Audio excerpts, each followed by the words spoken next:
Welcome to Collaborate, the podcast that's reshaping real estate success.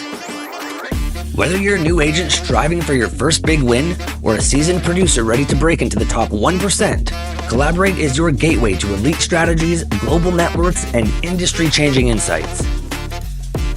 Each episode delivers actionable advice straight from the top 1% of real estate professionals worldwide. This is where you learn the tools, tactics, and high-level techniques you need to scale your business and unlock financial freedom. Don't just survive, thrive. I'm your host, Trevor Bigg, three-time Icon Award winner with over $100 million in sales volume as a solo agent. And if you haven't been invited to the show yet, get your numbers up because this is a space reserved for the elite. Welcome back to another impactful episode of Collaborate. This is the premier podcast for ambitious agents focused on scaling their business. Today's episode is going to be packed with value because we're going to be talking about how attaining high-level certifications can help shape your approach and the importance of a client-first philosophy. Joining us today is an agent who's built her career based on a client-comes-first foundation and has used that to catapult herself into the top 1%. She's the founder of the Grimes Group, powered by Keller Williams. If you live in Florida, I know you've heard this name. Karlene Grimes, thanks so much for joining us today. Oh, thank you for having me, Trevor. It is a pleasure to be on this podcast. You're awesome. I appreciate it. Thank you so much. I want to just kind of dive right into it. Karlene, what inspired you to pursue a career in real estate? Was there a defining moment or motivation that kind of led you here? Oh, yeah. So if I can be completely transparent with you, Please. I had a real estate epiphany. I actually was shopping for a house.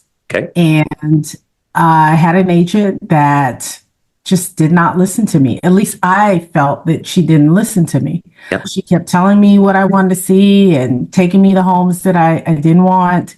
And finally, I fired her and hired someone. Yep. I felt like I did everything in the transaction. So I said to myself, if she could do it and did not care about who I was, didn't care about my family, didn't care about anything about us, just wanted to do a transaction, I said, clearly I can do this and do it where I care. Yeah. You know, I allow the person to talk and understand them. And I said, there has to be a different way to do this. And so I was talking to my husband and he said, you know what, there's a class up the block. He started researching. He's like, there's a class up the block. Why don't you take it? Why don't you do it? Yeah. And I was like, really? At the time I was in physical therapy. You know, that's what I was doing. That was my career. And I said, really? Big switch. Yeah, let's do it. Do it. So you kind of just dove in head first. Yeah. And then I joined a mom and pop shop in New York in Westchester County. And they taught me so much. And one of their biggest things was, this was a broker who's been in the business now well over 30 years. Okay. He taught me so much about client care and understanding people and talking to people. And I believe my foundation was built there. So would you say then that would be the person you're referring to that was kind of acted like a mentor in your early days? Absolutely a mentor. Absolutely. Cool. I still talk to him to this day. We're working on trying to get him a house here in Florida. So I have some communities lined up. So Thomas J. Ralph, if you're listening, listen, you got to come move down the block. You've got to give Karlene a call. That's right. Yeah. I want to talk a little about all your certifications. You've got quite a handful. Tell me if I'm wrong. GRI, CIPS, SRS, ABR. Is there anything else I'm missing? No, I got a lot of initials behind my name. Yeah, absolutely. Dive into that a little bit. What was the motivation behind getting all these certifications? Well, you know, when you first start real estate, you feel like it's like you're drinking from a water hose. And there are people around you just doing the thing. They're just doing their job. But sometimes there's not a lot of clarity around specific things like sellers or buyers. Like, where does it all meet? Like, I can't be here to just open a door and that's it. So what's the in between? What is it that I'm missing? So when I went for my GRI certification, it was because I wanted to be the best. Okay. If I was going to do real estate, I wanted to do the best of the best. And I heard the best of the best do the takes GRI. Yep. I also have my broker's license as well, by the way. Oh, wow. So really, I believe in always learning. We are continuous learners, up until the day we die, I feel like you always have an opportunity to learn. So the GRI gave me that edge up to do what other realtors weren't doing. It gave me insight, just like the ABR, it gave me insight on buyers. What specifically are their needs? When we talk about the SRS and things like that, SRES, and you want to be able to either focus on sellers or focus on seniors, have your niche. And sometimes those, like the ABR, is basically a niche, your niche for buyers. For now sure. I work more with sellers, but I'm so experienced at this point that I would take all of those classes all over again to relearn, to understand, because during your career, you can get so confident that you forget the little things that make a client say or a customer say, "Oh, that was so sweet. Thank you for thinking of that." So I took those to be the best. That's For why sure. I took. So you could definitely say then that these certifications have obviously enhanced your ability to serve your clients. Yes, absolutely. Yeah, absolutely. And the GRI, in case anyone doesn't know, is the Graduate Realtor Institute. So it's basically, you're basically sitting there and saying, I want to learn everything real estate related and how to treat that customer. And it's from start to finish. And I forgot how many days it is. I want to say it's about a week or 2 weeks long. Okay. So not a one-day course. Not a one-day course, many hours in each day. And you have to take tests in each section. Okay. Is there a specific certification you feel has been especially impactful? I want to say the GRI for sure. For sure. I would tell anyone to get their GRI. I do not own my own brokerage. I'm under the Keller Williams umbrella. Yep. But I would also advise realtors to get your broker's license.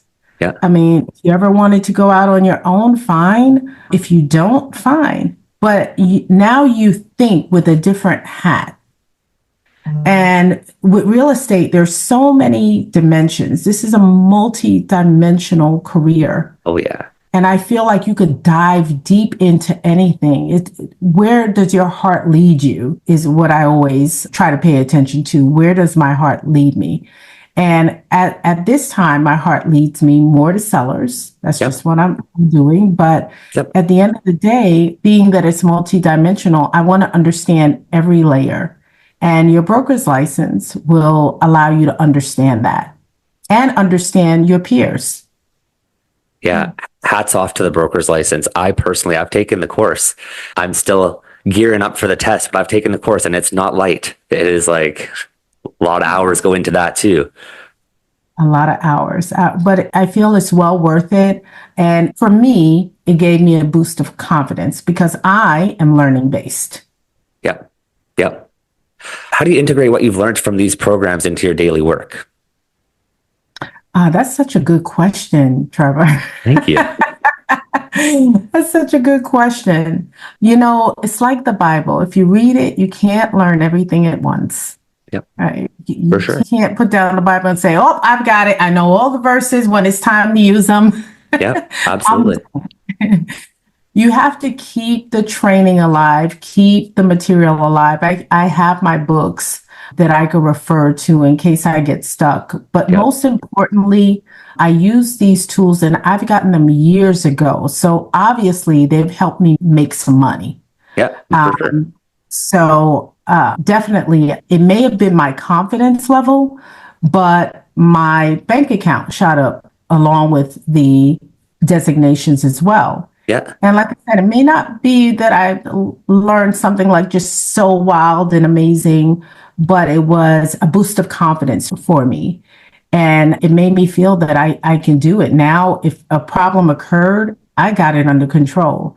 So I would say that these tools have helped me with ideas, Yep. It's helped me with systems. Okay. Because again, when you get into real estate, your systems are all over the place. You have Oh, yeah. nothing.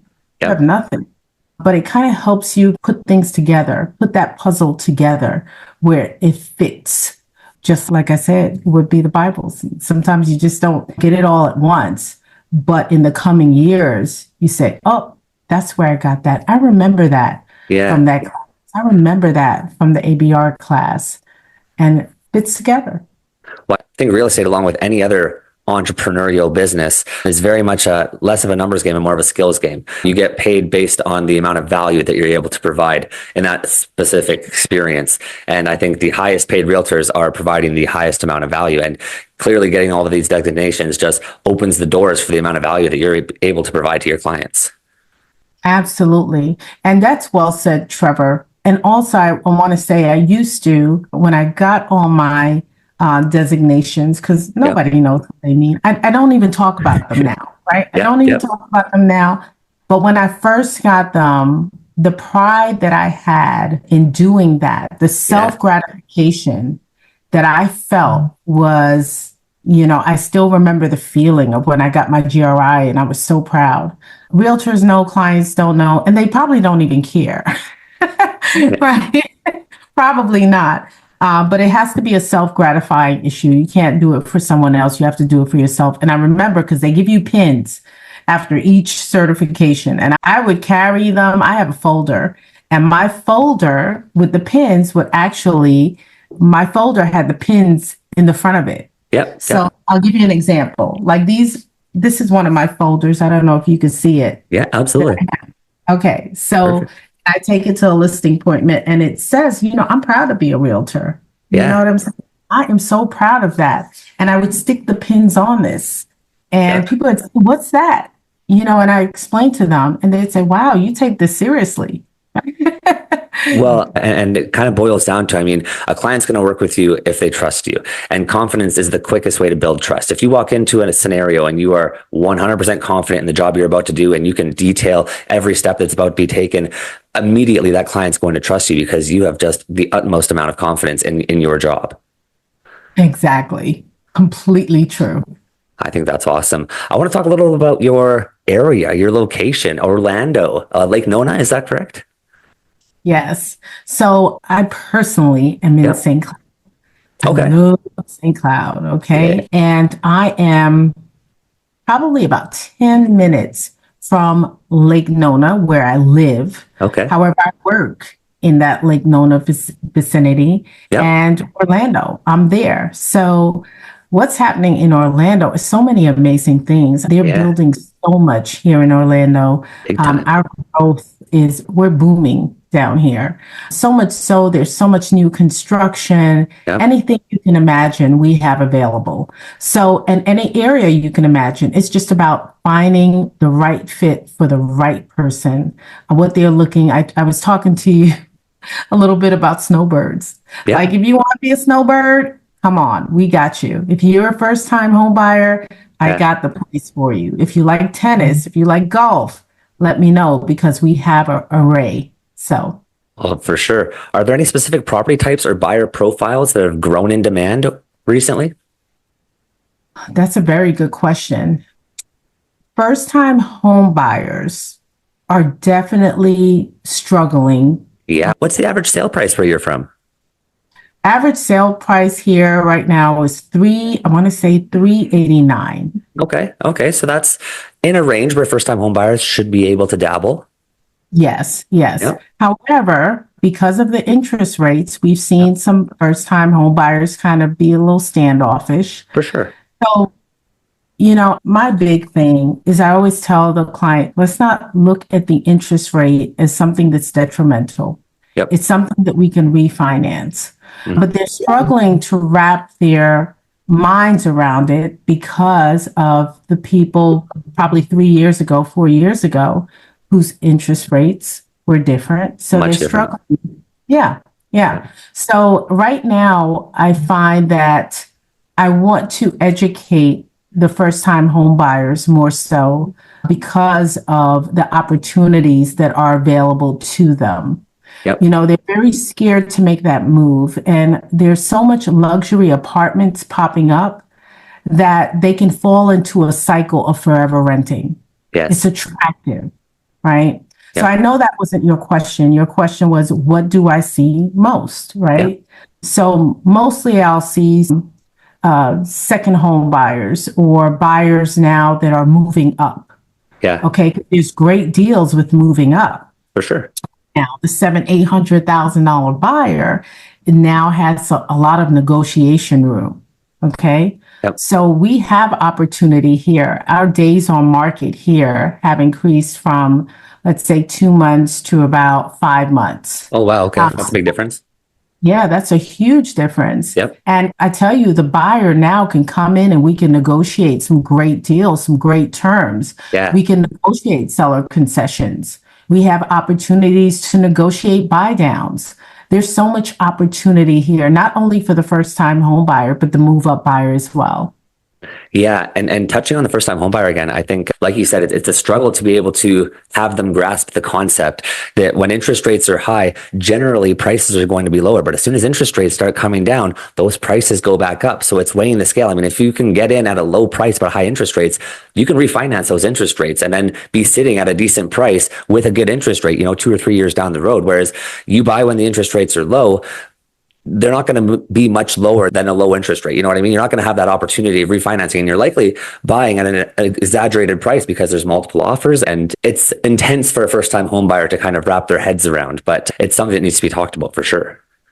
Oh, absolutely. Absolutely. Because they get into a frame of mind is it's too much. Yeah. But if they looked at, let's say, what average rent right now, maybe $1,800. No, let's calm down. Let's say $1,500, Okay. right? Okay.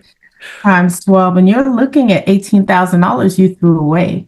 You threw it away because you can't get it back. There's nothing, there's no equity there. And this, Trevor. For sure. And I always try to say, look at the numbers. Let's look at the numbers. Mhm. And then let's go like, what is your potential to earn on your $18,000 Yeah. with a home and your potential to earn without a home? And your potential without a home is nothing. Yeah. That $1,000, there's nothing you're making on that. Average home prices go up. I think it's about 5 to 7% a year. So if you're not making that, I don't know. That's just it. Even if interest rates are at 8%, rent is 100%. That's a good way. Absolutely. Where is that 100%? Yeah. I love that. I've never used that. Well, there you go. You can put it in your pocket. You gave me a nugget. Thank you. Perfect. You've built yourself a bit of a team. Let's talk about that. How many people are on your team? Well, really, it's me and my husband. Yep. We do have a transaction coordinator. Cool. So that's the three of us solid. We're about to make another hire. But my team is, consistent of me, my husband, and transaction coordinator that helps us with the paperwork at this time. But I also have an extended team. Okay. And my extended team is my mortgage person, my title company. These are my extended team. They're there to answer questions, to help with anything, title solutions, like we talked about earlier, buy down solution, grant solutions. So I feel like our team we're small, but we're mighty. We're mighty. Well, yeah, the team physically might be small, but your network sounds like it's vast. It's vast. And especially being in the business for so long, I've built up relationships. I even consider a lot of the realtors in the area part of my team.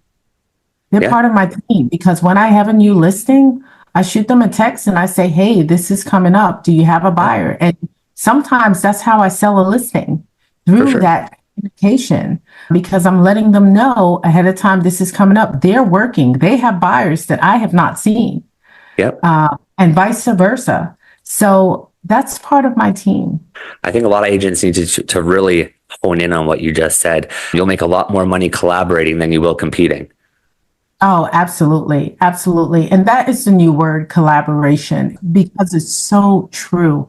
I would rather collaborate and make sure that everyone is able to win. You For sure. know, in KW, we believe it's win-win.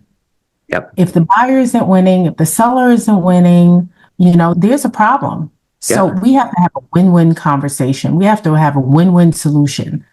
And for that's sure. how. You've had a client. How long have you been in the game? Sorry.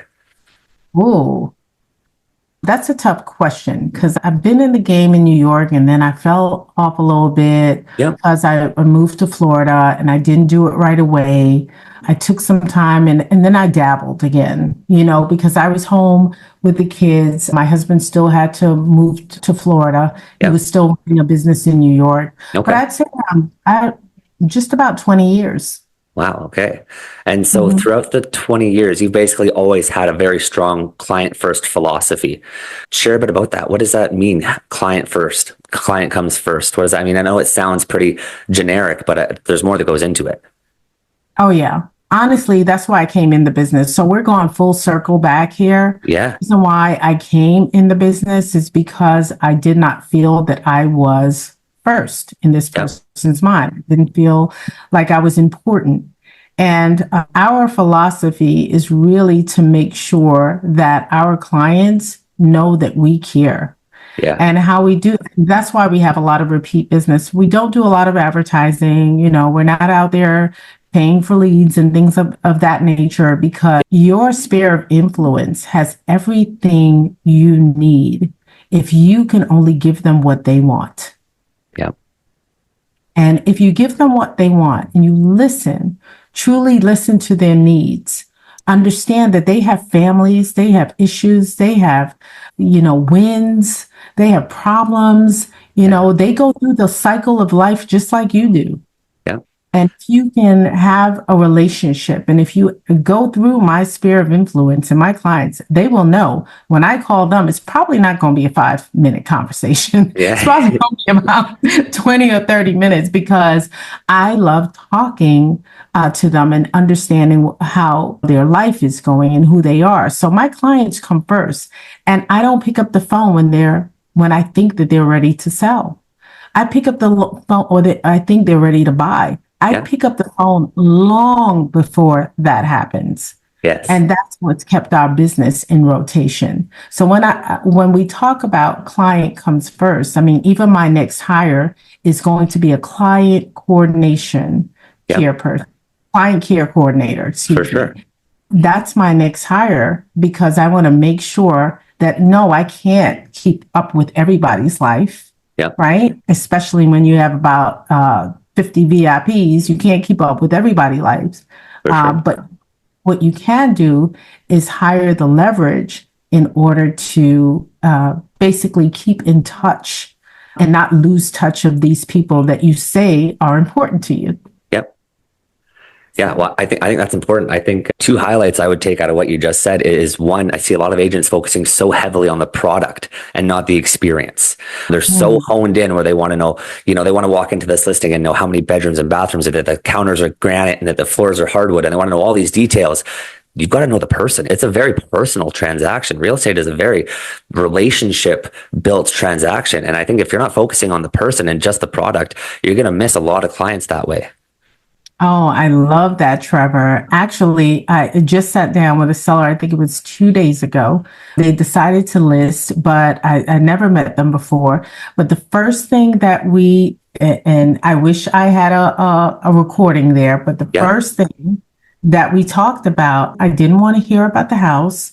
I said, let's sit down for a few minutes and let me just get to know who you are. Because I've Yeah. never met you. I don't know who you are. I don't know what your goals are and what are your expectations. Yeah. What do you expect to know when I leave here? How do you expect this to look like? So I think setting up clear expectations from the beginning, whether that's a buyer or a seller, you're going to win every time. Yep. Because they want to know what's going to happen and how is it going to look for them. And leading back to the GRI, the SRS, all of that stuff, They don't care about any of that. They just care about how are you going to treat them and care for them through this transaction. And how does that look? So you are absolutely right. And with our buyers, we have a buyer's consultation where we spend about 40 minutes up front, basically answering questions, showing the buyers what paperwork will look like when they go to sign, and telling them how that process is going to be. And this way we get all that stuff sorted out, and then asking them, do you think that we're going to be a good fit for you? Yeah. Putting it in their plate, because then they feel like they're making a decision, not being told. Correct. I think another thing I want to touch on that you pointed out was hiring on. I think that that's a big one. I think that you talk to a lot of successful agents and they all tell you that they wish they hired somebody sooner. I think that's an important one, because really the art of being a successful real estate agent is becoming a time ninja. Is how can I maximize every single hour in the day to be the most effective as possible? And as one person, I'd love to say that as a solo agent, you can do 100 deals a year, but it's just not possible. Not well, anyways. You've got to have some help, because then that really ties in the personal aspect of it. And yes, it might not be you saying those things, but it's still you and your company and your business name doing these touch points, and having somebody, send a card or send a Christmas gift or something along those lines, where, like you said, when you've got 50 VIP clients, there's just, you can't be best friends with all of them. As much as you'd like to say you can, you just can't. You need help in your back corner. Yes, absolutely. You sure do. And, honestly, I wish I'm one of those agents that wish I would have hired earlier. But the thing about it is too, I've also failed forward with hiring. I've learned from each hire, because I've hired and it hasn't worked out and things happen in their lives. But I've learned things from each hire. So what happened recently is I basically took some time off. Okay. Took some time off to kind of I wouldn't say reinvent myself, even though that happened within the process. Okay. But I took some time off to figure out how I wanted this to look over the next 10 years. Because I'm not as young as you, Trevor. I'm guessing. But you look a lot younger than me. So so I wanted to kind of figure out, how is this going to look for me over the next 10 years? And when I sat back and really thought about it, I said, how it's going to look for me is I need to leverage the knowledge that I have. Yeah. Because there's so much up in there that I've learned throughout the years, and so much that I can help others with. Yep. I probably need to sit there and leverage that, add someone on that is sharper than me or better than me in certain areas, but I know exactly what to do, which is going to cut their time in doing it as well. For sure. So I learned a lot of lessons and fail forward with hiring. So don't be scared to hire, fail. You might have to fire. God forbid you don't, but it's a process. And when the time is right, like right now, I was about to slow down. Yeah. But right now I'm like, no, time is right. I got to speed it up. Nice. I'm ready to go. Yeah. Yeah, absolutely. I think, and I think a lot of people their hold back behind hiring is the idea of the cost, that, it's another monthly cost. Now this person's relying on these paychecks. It's a lot of responsibility. But if you hire an assistant and they're doing the right jobs and they're adding an extra 1 or 2 hours a day into your free time, then I think like the hours that you save should be able to accumulate to a couple of more deals and virtually cover the assistant's cost to begin with. Yes. Oh, absolutely. Absolutely, for sure. If you could offer one piece of advice to real estate professionals about prioritizing clients, what would it be? Oh, that's a good one. Okay. Prioritizing clients. I believe that has to be done from the start. I believe that there should be a clear understanding of what prioritizing means to them. Wow, well said. Okay. Because sometimes we feel that prioritizing is every Monday they get a report. Yeah. And that may be nice. You could be, you could be pretty on target. But what I've noticed is it means something different to different people. So I've implemented something in my business probably about, it must have been about 6 years ago. I had a client that I would email her constantly, and then I'd call her and then I'd text her. And then she'd call me and say, "You just did not give me any information." And I was like, "What?" Like, I call, text, email. She was like, "I don't like the way you communicate." And I said, "Oh, how do you want me to communicate?" Okay. And she said, "Well, back in the day, they would come over and have a conversation. And you just do all this stuff that I don't read that stuff. I don't like it. You're Yeah. not personable." Boom. And I was just like, whoa, that blew my mind. I thought I was communicating because I knew she was type A personality. For sure. So I was like, oh, I'm doing it. And when she said that, I was devastated. So now when I sit in front of a client, I say, the number one question I ask is, how would you like me to communicate? What does communication effectively look like for you? Yep. Some people say text. Some people say, if you text me, I will die. I just don't like text. Yeah. It's real though. And and it looks so how do you want me to communicate? How often do you want me to communicate? Some people don't call me until something's done.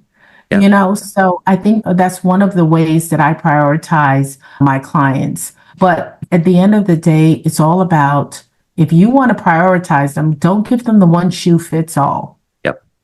Ask them what is important to them. How can I prioritize you? It's a question, and they will remember it.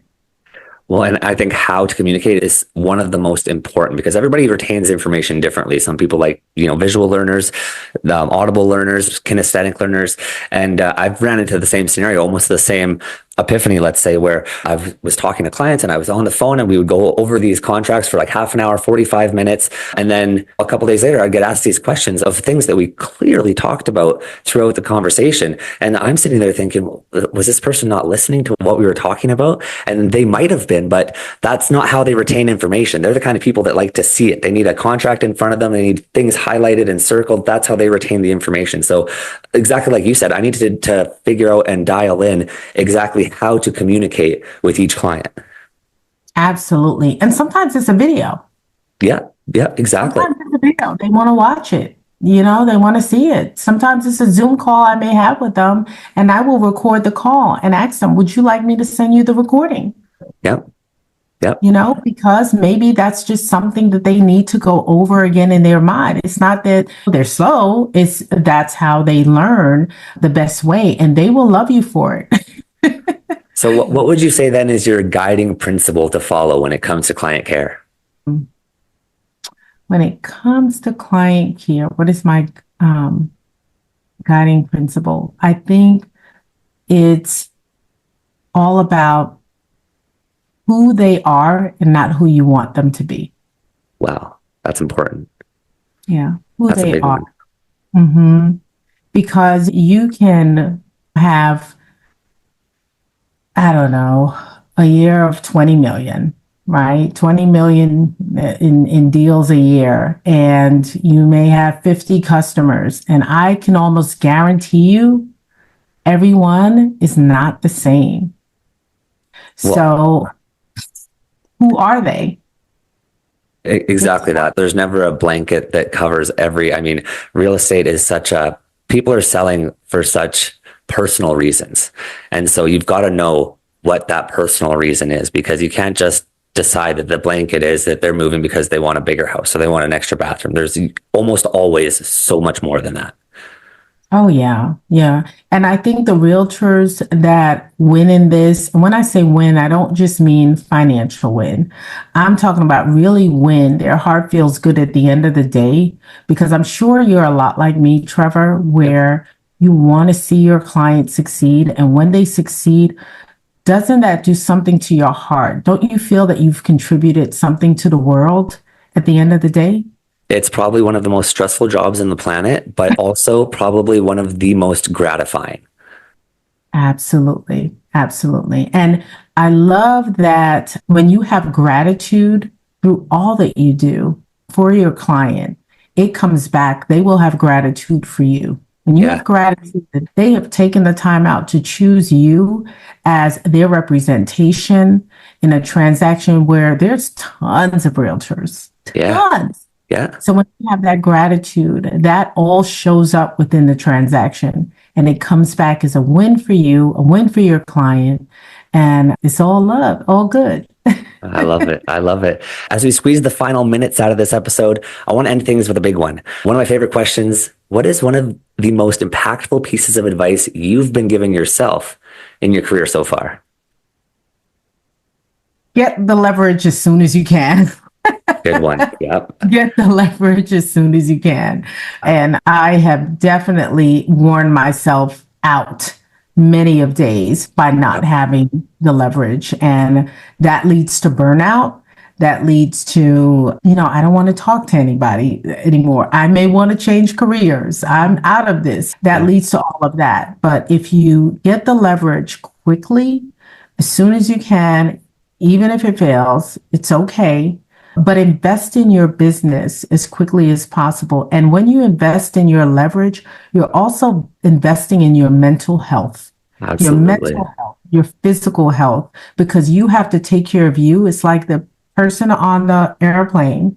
They always talk about this. If you have if there's something going down, you better put on your mask before you can help anyone else. The stewardess tell you that all the time. Yeah.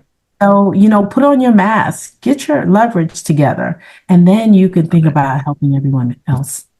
I love it. I love it. Karlene, thank you so much for sharing your expertise and passion for client-centered real estate. It's inspiring to hear how dedicated you are to your clients and to your team. If I was listening in today and I wanted to learn more about Karlene Grimes and the services she provides, what would be the best way to contact you? You could just call me. You can call me at 321-613-8382, or you can reach me on Instagram. If you just look up Karlene Grimes on Instagram and the Grimes Group at Keller Williams on Facebook. Yeah, hit her up on Instagram, send her a DM. She will reply. Thank you again for the high-level insights, Karlene. Remember, guys, this is the space where our industry leaders are sharing actionable steps that you can apply to your business today.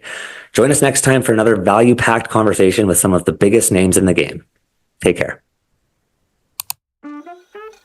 Thanks for tuning in to Collaborate, where we're not just talking about success, we're building it. If you found value in today's episode, make sure to subscribe and never miss out on the insights that could take your real estate career to the next level. And remember, this is a space for the elite. If you're ready to level up and become part of a global network of top-performing agents, join us at the Global Group for exclusive tools, resources, and opportunities to collaborate with the best in the business. I'm Trevor Bigg, and remember, if you haven't been invited to this show yet, you need to grind harder, hustle smarter, and get those numbers up, because this is a space reserved for the elite.